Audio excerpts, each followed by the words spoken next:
सम्पूर्णमा Lumbini world school परिवार र मेरो व्यक्तिगत तर्फबाट सादर नमस्कार।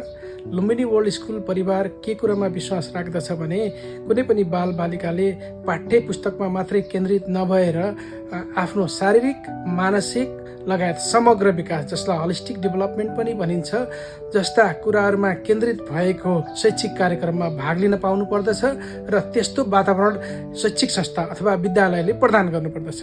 यसमै केन्द्रित भएर हामीले कक्षा कोठाहरू र पाठ्य पुस्तकका अतिरिक्त विभिन्न खेलकुद, कला, संस्कृति, सङ्गीत र विश्वमा धेरै बोलिने भाषा जस्तै चाइनिज ल्याङ्ग्वेज, साथै अहिले 21औं शताब्दीको नानी बाबुहरूलाई नभई नहुने अपरिहार्य भाषा जस्तै बनेको कम्प्युटरको कोडिङ कक्षा जस्ता विधाहरूमा केन्द्रित भई गत शैक्षिक सत्र अवधिभरमा नानी बाबुहरूले गरेको सिकाइ प्रक्रिया र त्यसको उपलब्धि प्रस्तुतिकरण कार्यक्रम यही आउँदो चैत्र 19 गते मङ्गलबारका दिन बिहान 9 बजेदेखि लुम्बिनी वर्ल्ड स्कुल परिसरमा राखेका छौँ।